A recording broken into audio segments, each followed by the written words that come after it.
मैं डॉक्टर निर्भय सिंह, शिक्षक, गुरु नानक खालसा इंटर कॉलेज सुभाष नगर बरेली, आज उपस्थित हूँ कक्षा 9 के गणित के अध्याय 3 निर्देशांक ज्यामिति के भाग 2 के साथ। हमने भाग 1 में किसी स्थान पर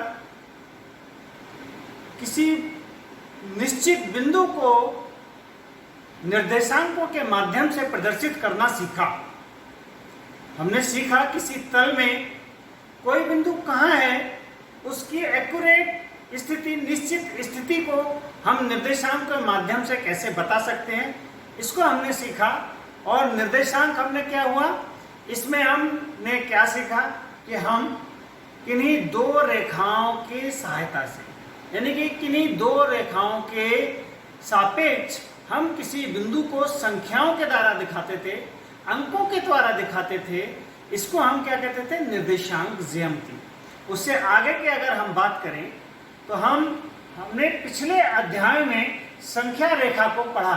संख्या रेखा क्या होती है, इसके बारे में हम बात करें।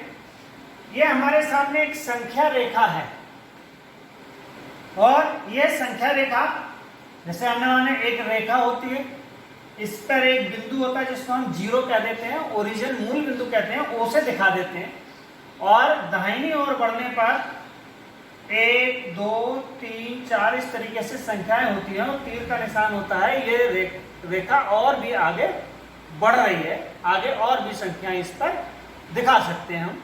इसी प्रकार अगर हम पीछे की ओर बढ़ेंगे बाईं ओर, तो ये संख्याएं माइनस में होती है, यानी कि दाईं ओर बढ़ने पर संख्याएं धनात्मक और बाईं ओर बढ़ने पर संख्याएं ऋणात्मक होती हैं। इसी तरीके से ये संख्या रेखा पर हम और इससे ज्यादा भी संख्याओं को प्रदर्शित कर सकते हैं। और जो शून्य जहां होता है उसको हम ओरिजिन कहते हैं, मूल बिंदु कहते हैं। ये क्षैतिज रेखा है। इसी प्रकार जिस तरीके से हम क्षैतिज रेखा की बात कर रहे हैं, हम एक ऊर्ध्वाधर रेखा भी ले सकते हैं। जैसे ये हमारे सामने ऊर्ध्वाधर रेखा है और ऊर्ध्वाधर रेखा पे हमने क्या किया, इसमें भी जीरो, और ऊपर की ओर जब बढ़ेंगे तो प्लस का, यानी कि धनात्मक 1 2 3 4 और भी आगे संख्याएं इस पर हम प्रदर्शित कर सकते हैं। इसी प्रकार नीचे की ओर जब हम जाएंगे तो हम क्या, ऋणात्मक संख्याएं हो जाएंगी हमारी, -1 -2 -3 -4 और भी उससे संख्याएं आगे की हम प्रदर्शित कर सकते हैं। तो यानी कि संख्या रेखा अब तक जो हमने पढ़ा वो क्या पढ़ा, एक क्षैतिज संख्या रेखा को पढ़ा। और अब हम क्या बता रहे हैं, इस क्षैतिज संख्या रेखा को हम ऊर्ध्वाधर रेखा पर भी हम इसको प्रदर्शित कर सकते हैं संख्याओं को। और जिस प्रकार क्षैतिज रेखा पर दाईं ओर जाने पर संख्याएं धनात्मक आती थी और बाईं ओर आने पर संख्याएं ऋणात्मक प्रदर्शित करते हैं, इसी प्रकार ऊर्ध्वाधर रेखा पर हम क्या करते हैं कि ऊपर की ओर बढ़ने पर संख्याएं धनात्मक होंगी और नीचे की ओर बढ़ने पर संख्याएं ऋणात्मक होंगी। ये बात हमारी अच्छे से अब समझ में आगे होगी। हम कल्पना करें कि ये हमारी संख्या रेखा क्षैतिज है और ये संख्या रेखा ऊर्ध्वाधर है। अगर हम इन दोनों को मिला दें, और मिला कैसे दें, इसकी ओरिजिन यानी इसका शून्य और इसका शून्य एक जगह आ जाए, यानी कि इसको उठा के इसके शून्य को यहां रख दें। फिर समझिए हम क्या कहना चाह रहे हैं, हम इस क्षैतिज रेखा को और ऊर्ध्वाधर रेखा को मिक्स कर दें, एक साथ बना लें। इनको अलग अलग बनाई हुई हम एक साथ बना लें। कैसे बना लें, ये तो यहीं रहेगी और इस ऊर्ध्वाधर रेखा को उठा के यहां इस तरीके से जीरो पे हम रख सकते हैं। तो हम देखेंगे कि क्या हो जाएगा, ऐसा करेंगे तो क्या हो जाएगा, इसको देख लेते हैं हम एक बार। अब हम देखें कि हमने जो ऊर्ध्वाधर हमारे पास संख्या रेखा थी, उस ऊर्ध्वाधर संख्या रेखा को इस क्षैतिज संख्या रेखा के ऊपर बना दिया हमने। देखिए इसका जीरो जो यहाँ शून्य यानी कि ओरिजिन या मूल बिंदु था, वो एक ही इस क्षैतिज संख्या रेखा का भी यही है और ऊर्ध्वाधर संख्या रेखा का भी यही है। ऊपर की ओर बढ़ेंगे तो 1 2 3 4, नीचे की ओर -1 -2 -3 -4 हमको प्राप्त हो जाएगा। और इस प्रकार से हमें इन दोनों क्षैतिज रेखाओं से हमें तल प्राप्त हो गया। ये तल हमें पूरा एक क्या है, ये तल प्राप्त हो गया हमें। और इसी तल को हम क्या कहते हैं, कार्तीय तल या निर्देशांक तल या एक्स वाई तल भी कहते हैं। हम अभी बताएंगे इसको एक्स वाई तल क्यों कहते हैं। यहां से हम देखें नाम, इससे क्या अगर नाम देना चाहें तो ये हमारा एक्स अक्ष होता है, ये है हमारा एक्स अक्ष। और इधर चूंकि माइनस की ओर बढ़ते हैं, है तो ये भी एक्स अक्ष, लेकिन चूंकि इधर माइनस है इसलिए इसको एक्स डैश अक्ष कहेंगे हम। ये बाई अक्ष होता है और ये नीचे की ओर इसको हम बाई डैश अक्ष कहते हैं। तो ये हमारे अक्ष हो गए, x dash, x x dash और बाई बाई डैश। ये बाई अक्ष कहलाता है पूरा और ये एक्स अक्ष कहलाता है। ये दो अक्ष हो गए इस हमारे कार्तीय तल में। और इस कार्तीय तल ने यानी कि इन दो संख्या रेखाओं ने, क्षैतिज और ऊर्ध्वाधर संख्या रेखाओं ने इस पूरे तल को 4 भागों में बांट दिया। कितने भागों में बांट दिया? 4 भागों में। कौन कौन से 4 भाग हो गए? 1, 2, 3 और 4। ये 4 भाग हो गए। और चौथा यानी कि एक अंश, 4 में से एक, यानी कि इसको फिर हम क्या कह देते हैं, प्रत्येक भाग को हम क्या कहते हैं, इनको चतुर्थांश, यानी कि चतुर्थ, एक पूरे का चतुर्थवां, चौथा हिस्सा चतुर्थांश कहते हैं। और इनको हम चूंकि ध्यान रहे तो हम इनको नाम भी दे देते हैं। क्या नाम देते हैं हम? इसको हम देते हैं प्रथम चतुर्थांश।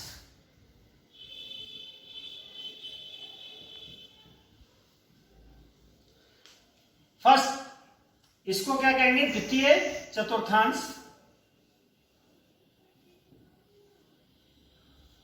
ये हो जाता है तृतीय चतुर्थांश।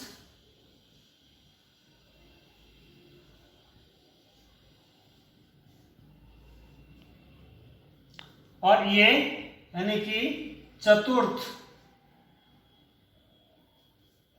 फोर्थ चतुर्थांश।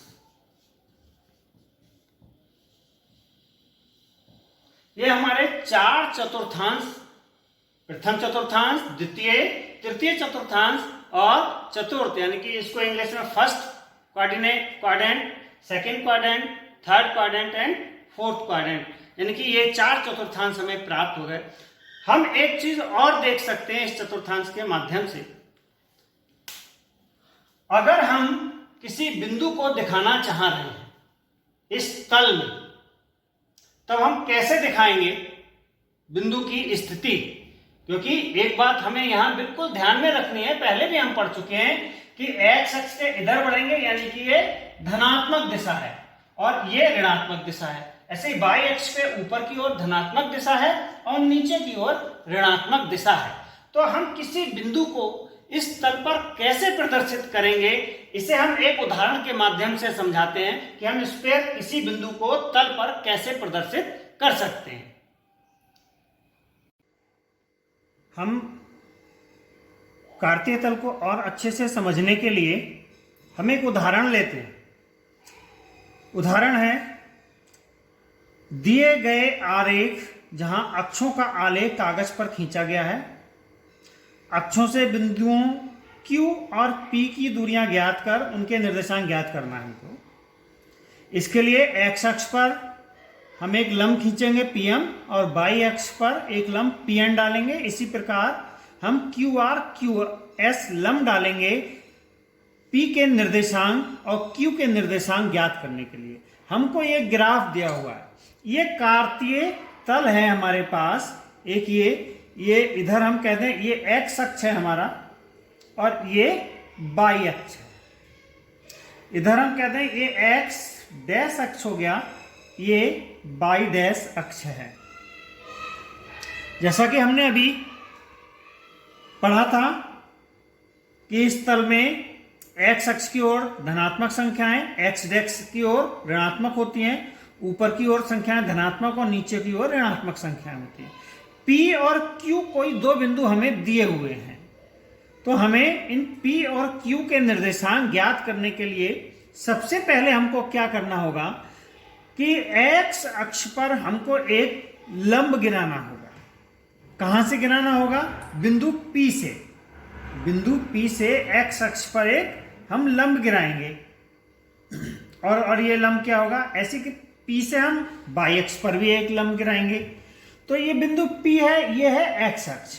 तो हमने क्या करा, हमने बिंदु P से एक लंब खींचा ये x अक्ष पर। इसी प्रकार इसको हमने नाम क्या दिया? P, और ये नाम दिया हमने M। इसका P से हमने y अक्ष पर एक लंब खींचा और इसको हमने नाम दिया P, और ये हो गया हमारा N। इसको हमने नाम दिया N। तो हमने P से लंब पहले x अक्ष पर खींचा और P से हमने y अक्ष पर लंब खींचा, PM और PN। हम क्या देखते हैं कि जो y अक्ष से इस बिंदु P की दूरी कितनी है? 1 2 3 4, यानी कि y अक्ष से बिंदु P की दूरी कितनी हो गई? 4 मात्रक हो गई। तो हम इसी प्रकार हम देखें x अक्ष से बिंदु P की दूरी 1 2 3। एक चीज को हम ध्यान रखेंगे यहां पे, y अक्ष से दूरी,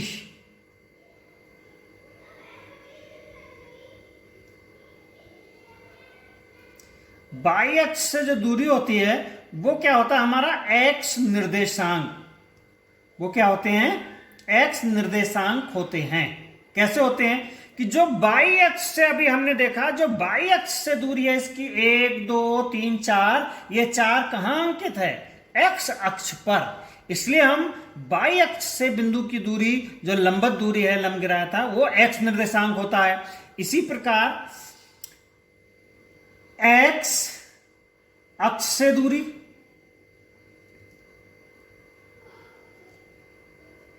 ये x अक्ष से दूरी हमारी क्या होती है? ये होता है हमारा y निर्देशांक। ये y निर्देशांक होता है। x अक्ष से दूरी यानी कि इसकी दूरी 1 2 3, और ये y अक्ष पे चूंकि 3 दिखा रहा है, ये यहां अंकित है, इसलिए ये y निर्देशांक कहलाता है हमारा। अब हम बिंदु P के निर्देशांकों की बात करें तो निर्देशांक को दिखाने के लिए हम क्या करते हैं? पहले हम y अक्ष से दूरी को लिखते हैं, उसके बाद हम x अक्ष से दूरी को लिखते हैं। तो P के निर्देशांक हमें दिखाने हैं, यहां ये P के निर्देशांक हमको दिखाने हैं। तो हम पहले x अक्ष के निर्देशांक यानी x निर्देशांक, y अक्ष से दूरी, पहले हम क्या करते हैं? x निर्देशांक यानी कि 4 लिखेंगे, उसके बाद कॉमा लगा के, और ये क्या लिख देंगे हम? जो y निर्देशांक है यानी कि हमारे 3। तो ये इसके निर्देशांक कितने हो गए? 4, 3। ब्रैकेट में इस तरीके से हम ये लिखते हैं इसकी दूरियों को, इन्हें हम क्या कहते हैं? निर्देशांक कहते हैं। इन्हें पहला x निर्देशांक और दूसरा y निर्देशांक है। जो पहला निर्देशांक होता है x निर्देशांक, इसको हम क्या कहते हैं? हम इसको भुज भी कहते हैं। क्या कहते हैं? x निर्देशांक को भुज कहते हैं। और जो y निर्देशांक होता है, इस y निर्देशांक को हम क्या कहते हैं? इसको हम कोटि कहते हैं। तो अब अगर हमें कोटि और भुज पूछा जाए, तब हमको पता होना चाहिए, किसी बिंदु के निर्देशांक लिखते समय हमें ध्यान रखना होगा कि ब्रैकेट में पहले x निर्देशांक लिखते हैं और कॉमा लगाकर उसके बाद y निर्देशांक को प्रदर्शित करते हैं। तो ये बिंदु P के निर्देशांक हो गए हमारे पास। P के निर्देशांक क्या हुए? ये P के निर्देशांक हो गए हमारे 4, 3। अब हम Q की बात करें। हम Q पर भी पहले, ये बिंदु Q है, हम इस पर एक लंब गिराएं, ये y अक्ष से, फिर x अक्ष से इस पर एक लंब गिराएं, ये हमने एक लंब गिरा दिया। और इस लंब को हमने क्या नाम दिया, क्यू आर और क्यू एस। तो ये क्यू आर और ये हो गया हमारा क्यू एस। ये हमने लंब गिराया। क्यों? किसी बिंदु की दूरी नापने के लिए एक्स और वाई अक्ष पर लंब गिराते हैं, और लंब गिराने के बाद अब हम देखते हैं, यहां से हम क्या देखेंगे कि वाई अक्ष से दूरी और एक्स अक्ष से दूरी। तो वाई अक्ष ये रहा हमारा वाई अक्ष, वाई अक्ष से दूरी कितनी है आप देखिए, -6, और -6 कहां है, एक्स अक्ष पर स्थित है। तो ये एक्स निर्देशांक होगा, जैसा कि हमने अभी बताया था।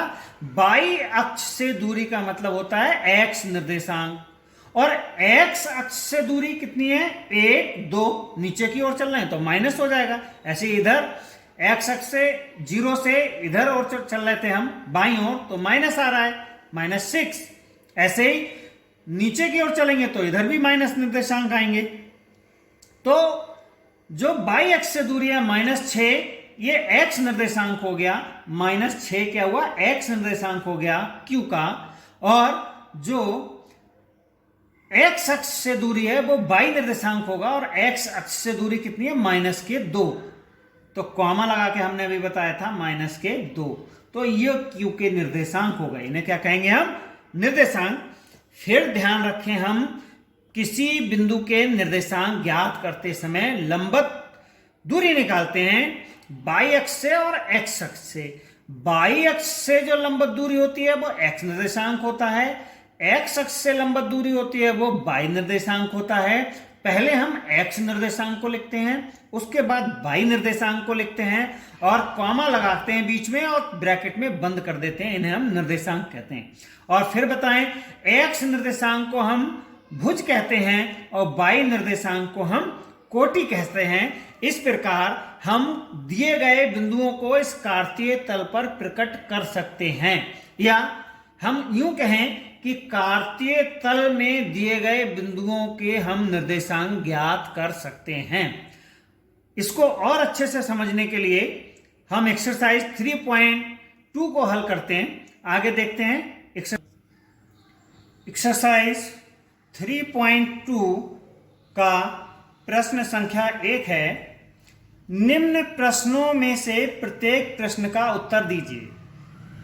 पहला है, कार्तीय तल में बिंदु की स्थिति निर्धारित करने वाली क्षैतिज और ऊर्ध्वाधर रेखाओं के नाम क्या हैं। तो ये हमारे सामने ये कार्तीय तल है, और ये क्षैतिज रेखा ये एक्स एक्स डैश, ऊर्ध्वाधर रेखा बाई बाई डैश। तो इनको हम क्या कहते हैं, एक्स अक्ष और बाई अक्ष कहते हैं। तो फिर दूसरा, इन दो रेखाओं से बनी तल के प्रत्येक भाग के नाम बताइए। अब इन दो रेखाओं से क्या क्या चीजें बन रही है हम देखते हैं। क्या है, एक तो जो क्षैतिज रेखा है ये एक्स अक्ष, ऊर्ध्वाधर रेखा बाई अक्ष, और एक्स अक्ष बाई अक्ष से जहां पे ये प्रतिच्छेद कर रही हैं, इनसे कुछ और भाग बने चतुर्थांश। वो क्या बने, प्रथम चतुर्थांश, द्वितीय चतुर्थांश, तृतीय चतुर्थांश और चतुर्थ चतुर्थांश।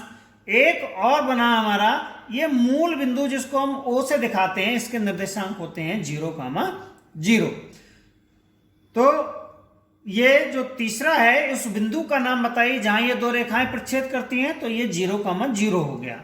यानी कि अगर हम इनको देखें तो पहला, कार्तीय तल में बिंदु की स्थिति निर्धारित करने वाली क्षैतिज और ऊर्ध्वाधर रेखाओं के नाम क्या हैं। तो पहली रेखा क्या है, जो क्षैतिज रेखा है, क्षैतिज रेखा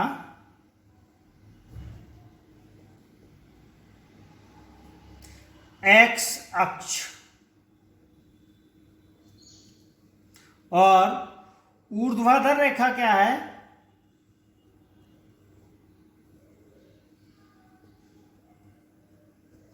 यह है बाई अक्ष। क्षैतिज रेखा और ऊर्ध्वाधर रेखा के ये नाम हमने बता दिए। अब हम इसका सेकंड पार्ट देखें। सेकंड पार्ट में कहा है, इन दो रेखाओं से बनी तल के प्रत्येक भाग के नाम बताइए। अब तल के प्रत्येक भाग के नाम क्या हो जाएंगे?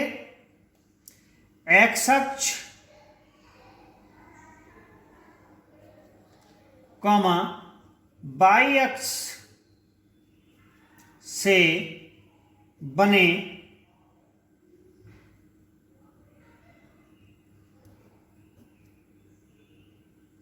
तल के प्रत्येक भाग का नाम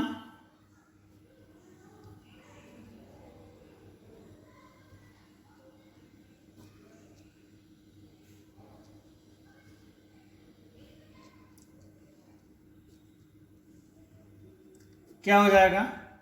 ये है ए प्रथम चतुर्थांश,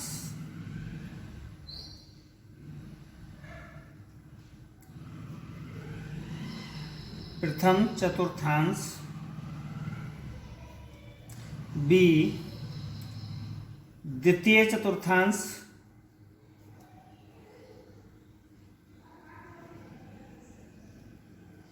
सी तृतीय चतुर्थांश,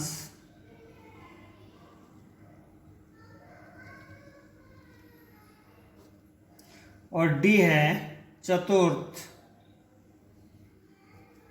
चतुर्थांश।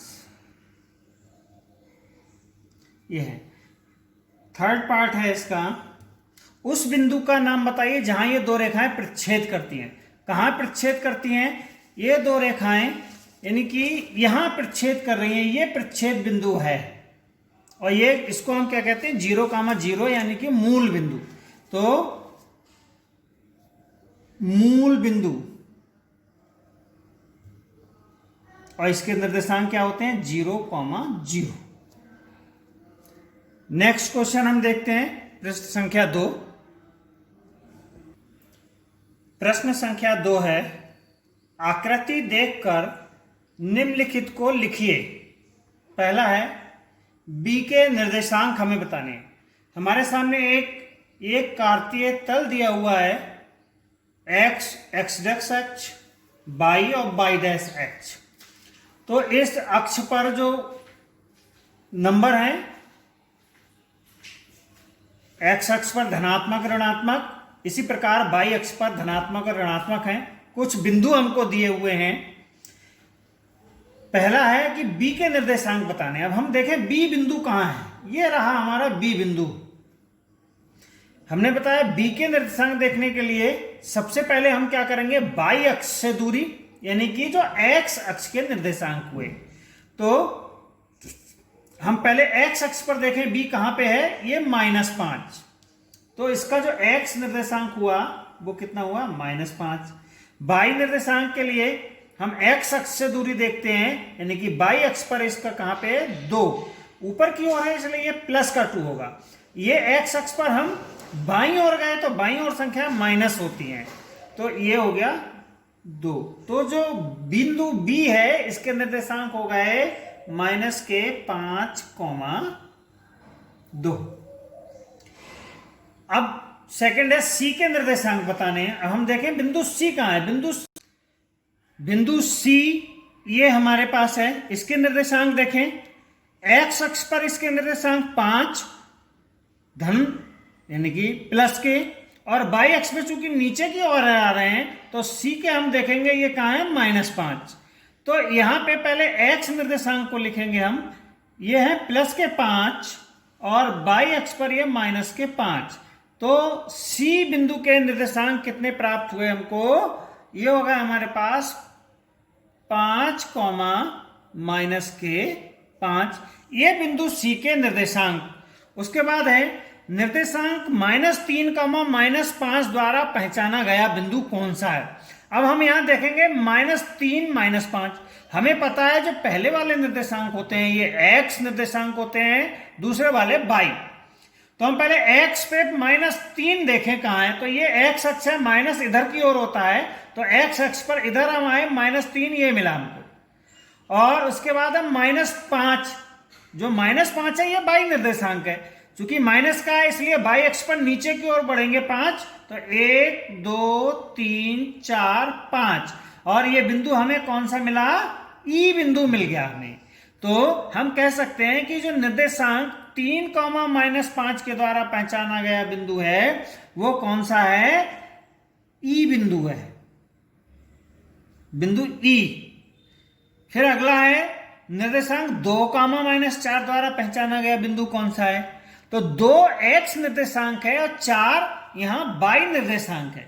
तो एक्स निर्देशांक एक्स अक्ष पर हम देखें 2 चूंकि प्लस का है तो हम दाहिनी ओर बढ़ेंगे और ये 2 पहुंचे। उसके बाद -4 यानी -4 वाई निर्देशांक। तो वाई अक्ष पर चूंकि माइनस है तो इसलिए ये नीचे की ओर हमें बढ़ना पड़ेगा। इसमें कितने? -4। तो 1 2 3 4 और हमने देखा कि ये बिंदु कौन सा हमारा? जी बिंदु है। तो निर्देशांक 2, -4 द्वारा पहचाना गया बिंदु क्या है? हमारा जी है। इसी प्रकार डी का भुज, भुज का मतलब हमने पहले ही बताया आपको, पिछले एक्स अक्ष होता है। बिंदु डी कहां है? अब हमें पहले डी देखें। हमारे पास ये बिंदु डी है। डी का भुज का मतलब डी के एक्स निर्देशांक। तो हम डी देखें, एक्स अक्ष पर डी के निर्देशांक क्या है? 6। तो एक्स अक्ष पर डी का भुज कितना हो गया? 6 यानी कि 6। एच की कोटि, कोटि का मतलब बाई निर्देशांक। एच हमारे पास ये है और हम एच पे बाई निर्देशांक देखें, ये बाई अक्ष पर एच का निर्देशांक देखें तो ये -3। तो जो एच की कोटि है ये कितनी आ गई? -3। इसी प्रकार हमको बताना है बिंदु एल के निर्देशांक। बिंदु एल हमको देखना होगा कि बिंदु एल हमारे पास कहां है। तो इस प्रकार हम बिंदु एल के निर्देशांक भी इसमें बता सकते हैं। बिंदु एल है ये, हम यहां देखें बिंदु एल के निर्देशांक के लिए पहले हम एक्स अक्ष की बात करें तो हम एक्स अक्ष पर बढ़ ही नहीं रहे। एक्स अक्ष से यानी कि जो दूरी बाई अक्ष से दूरी इसकी है ही नहीं, ये बाई अक्ष पर ही स्थित है। जब बाई अक्ष से कोई दूरी नहीं है, बाई अक्ष पर स्थित है, तो एक्स निर्देशांक कितना होगा इसके? 0। और बाई यानी एक्स अक्ष से दूरी बाई निर्देशांक तो वो कितनी है? 5। तो 0,5 यानी कि जो हम यहां एल यहां बाई अक्ष पर ही स्थित है, यानी कि बाई अक्ष पर स्थित का मतलब एक्स निर्देशांक 0 होगा। हम हमेशा ध्यान रखेंगे। तो एल के निर्देशांक 0,5। इसी प्रकार बिंदु एम के निर्देशांक हम देख सकते हैं। बिंदु एम हमारे पास है ये। बिंदु एम हमारा एक्स अक्ष पर स्थित है। बाई अक्ष पर स्थित था तो एक्स निर्देशांक 0 थे, और जब एक्स अक्ष पर स्थित होगा तो बाई निर्देशांक 0 होंगे। और एक्स निर्देशांक कितने हैं इसके? -3। चूंकि एक्स अक्ष पर है इसलिए बाई 0 हो जाएगा। और ये इसके एम के निर्देशांक हमारे पास आ जाएंगे -3,0। इस प्रकार हम कार्तीय तल में किसी बिंदु के निर्देशांक ज्ञात कर सकते हैं, या हमें निर्देशांक ज्ञात हो तो हम उस बिंदु को प्राप्त कर सकते हैं इस कार्तीय तल में निर्देशांकों के माध्यम से। अब हम अगली एक्सरसाइज की बात करते हैं। एक्सरसाइज 3.3। एक्सरसाइज 3.3 का प्रश्न संख्या 1 है, किस चतुर्थांश में या किस अक्ष पर बिंदु -2,4, 3, -1, -1,0, 1,2 और -3, -5 स्थित हैं? कार्तीय तल पर स्थान निर्धारण करके अपने उत्तर सत्यापित कीजिए। तो हम कार्तीय तल पर इन बिंदुओं की स्थिति को पहले दर्शाएं, उसके बाद हमको ये ज्ञात हो जाएगा कि बिंदु कौन से चतुर्थांश में स्थित हैं।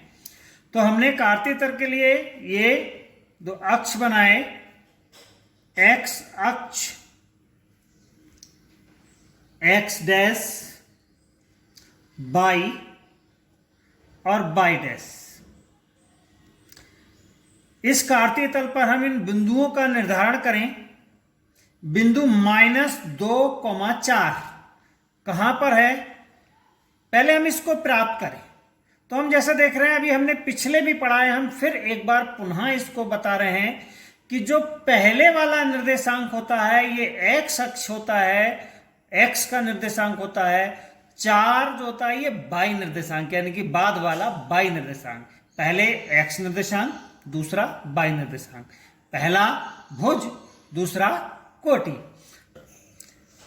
-2,4 में हम पहले देखें एक्स अक्ष पर हमको कहां चलना, -2, ये एक्स अक्ष है। प्लस इधर जाएंगे, माइनस इधर की ओर आएंगे बाईं ओर, तो -2 ये मिला हमको। हम एक्स अक्ष पे -2, और अब बाई अक्ष का मान है, यानी कि बाई निर्देशांक है 4। बाई निर्देशांक 4 है, यानी कि प्लस के 4 हैं, तो बाई अक्ष पर हमें ऊपर की ओर 4 चलना होगा। 1, 2, 3, 4।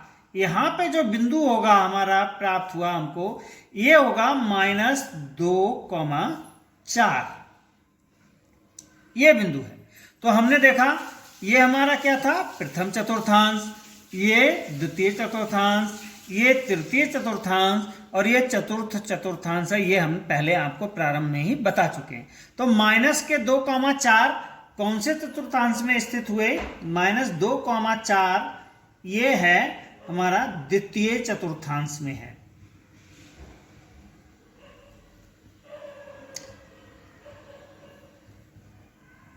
ये द्वितीय चतुर्थांश में स्थित है।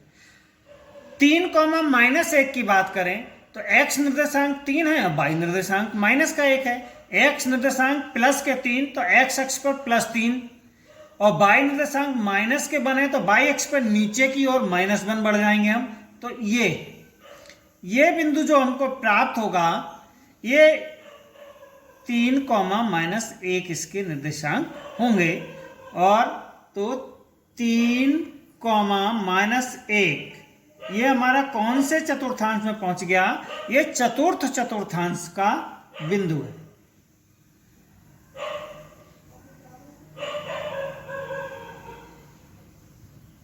चतुर्थ चतुर्थांश। इसी प्रकार -1,0 की हम बात करें तो पहले x निर्देशांक -1 ये आ गए, 0 बाई निर्देशांक, 0 का मतलब हमें बाई निर्देशांक 0 है, बाई अक्ष पर बढ़ना ही नहीं है। तो ये जो बिंदु प्राप्त हो गया, ये क्या है, ये हमारा -1,0 है। तो -1,0 स्थित कहां है, अभी हम देखेंगे।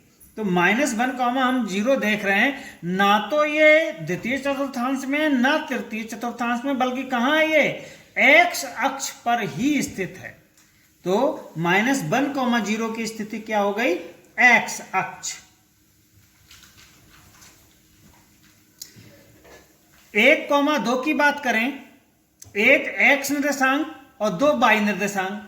1 प्लस का ये x निर्देशांक, 2 प्लस का है, इसलिए ऊपर की ओर बढ़ेंगे तो ये आ गया, ये बिंदु हो गया 1,2। 1,2 यानी कि ये प्रथम चतुर्थांश में स्थित है। प्रथम चतुर्थांश।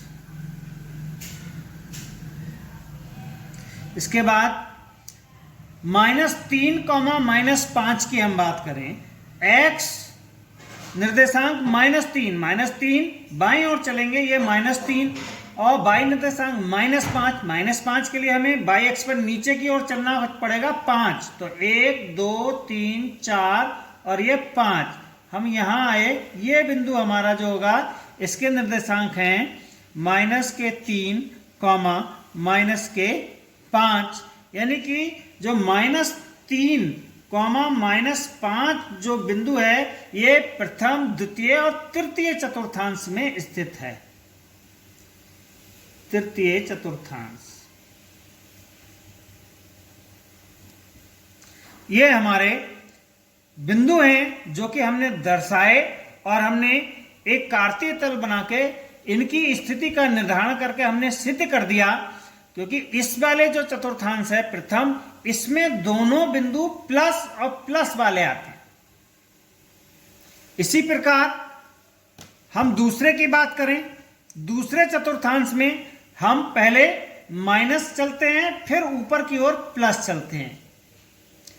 तीसरे चतुर्थांश में आने के लिए पहले माइनस और फिर नीचे की ओर यानी कि फिर माइनस, और चतुर्थ चतुर्थांश में पहले प्लस चलते हैं, उसके बाद नीचे आते हैं यानी कि माइनस वाले साइन वाले निर्देशांक आते हैं।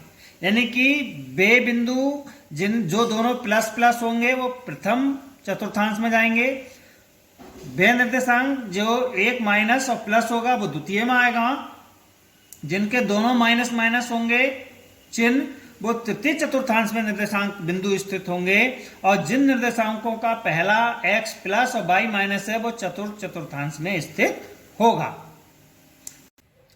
प्रश्न संख्या 2 है, अक्षों पर दूरी का उपयुक्त एकक लेकर नीचे सारणी में दिए गए बिंदुओं को तल पर आलेखित कीजिए। x निर्देशांक दे रखे हैं और y निर्देशांक दे रखे हैं हमें, तो हमें इन निर्देशांकों को पहले दिखाने से पहले हमें अक्ष मानने होंगे x, x डैश, y और y डैश। पैमाना मान ले हम, माना पैमाना हमारा एक खाना बराबर 1 मान लें हम। तो जब पैमाना हमने मान लिया तो हम यहां x अक्ष की बात करें, 0 लें यहां, तो 1 2 3 4, इसी तरह यहां -1 -2 -3 -4। हम देख रहे हैं x की जो मैक्सिमम वैल्यू है वो 3 है, तो हम यहां देखें हमें 3 तक खाने चाहिए ही चाहिए। ऐसे ही y की जो मैक्सिमम वैल्यू y एक्स पर 8 है, तो ऊपर नीचे हमें कम से कम 8 हम ध्यान में रख के चलेंगे इसको। तो हम 1 2 3 4 5 6 7 8, इसी प्रकार नीचे की ओर -1 -2 -3 -4 -5 -6 -7 और -8। अब हम निर्देशांक की बात करते हैं। पहले निर्देशांक की बात करें x -2, तो x अक्ष पर माइनस हम इधर की ओर चलेंगे बाईं ओर -2, और y का मान है 8। y कितना 8 प्लस की ओर चलेंगे, यानी कि प्लस का है y का मान 8, तो ऊपर की ओर चलेंगे 1 2 3 4 5 6 7 8, यानी कि ये 8 के सामने आ गए। तो ये जो बिंदु हमको प्राप्त हुआ ये है -2, 8।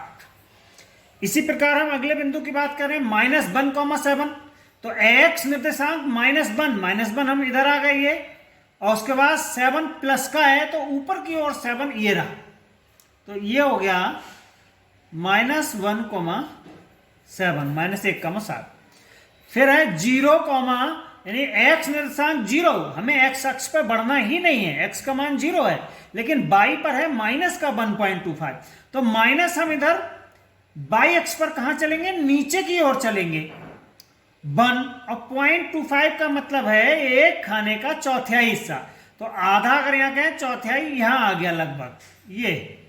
तो ये जो मान होगा, ये बिंदु जो होगा, इसका मान कितना होगा, -1.25।